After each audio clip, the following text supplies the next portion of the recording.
In this program, you'll open the door to learning using some simple, easy, and very rewarding techniques. You can teach your child to read. Kids would rather learn than eat. Kids would rather learn than play. In fact, kids think learning is play. We propose that all toys were invented by grown-ups to get rid of kids. All games were invented by grown-ups to get rid of kids. Let's take as an example the questions kids ask. Kids ask brilliant questions. And we say, look kid, why don't you go away and don't bother daddy because daddy wants to think about the important problems of the world. Now we don't really do that. We really say, look kid, here's a toy. Go play with your toy. And we give them a rattle or a little red truck and say, go play with the toy, kid. Then watch what happens. The kid plays with it for about 90 seconds. Then he throws it away.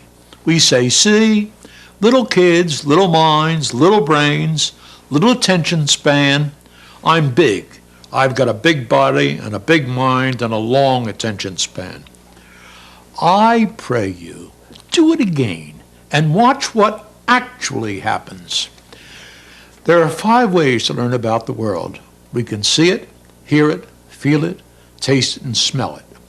And everything that Leonardo learned in his life, or old Tom Edison or old Thomas Jefferson learned, he learned through one of those 5 pathways.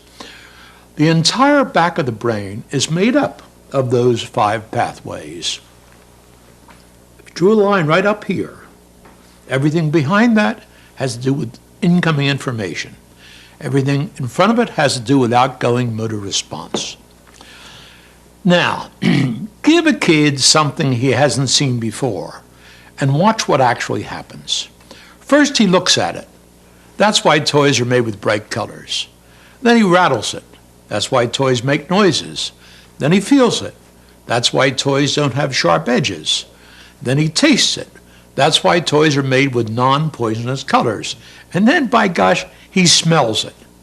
We haven't figured out how toys ought to smell, so they don't smell at all. That process takes 60 seconds.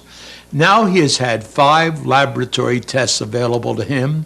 He used the 5 laboratory tests, 1, 2, 3, 4, 5. It's a beautiful thing to see. Now he does one more thing before he throws it away. He tries to break it so he can learn how it's made. That's why toys are unbreakable, so he can't learn how it's made. It's one of the 2 general approaches to the prevention of learning. The first is put him in the playpen where he can't get at it. And the second is give him something he can't break. The whole process takes about 90 seconds. And he throws it away because there's nothing left to learn from it. We adults watch that superb demonstration and we use it to prove his inferiority. He's got a short attention span. Let me ask you a question. How long should anybody pay attention to a rattle or a little toy truck? Maybe the answer to that question is as long as there's something to learn from it. And if that's true, every child I've seen does it better than any adult I've ever seen do it. Because children know learning is a survival skill.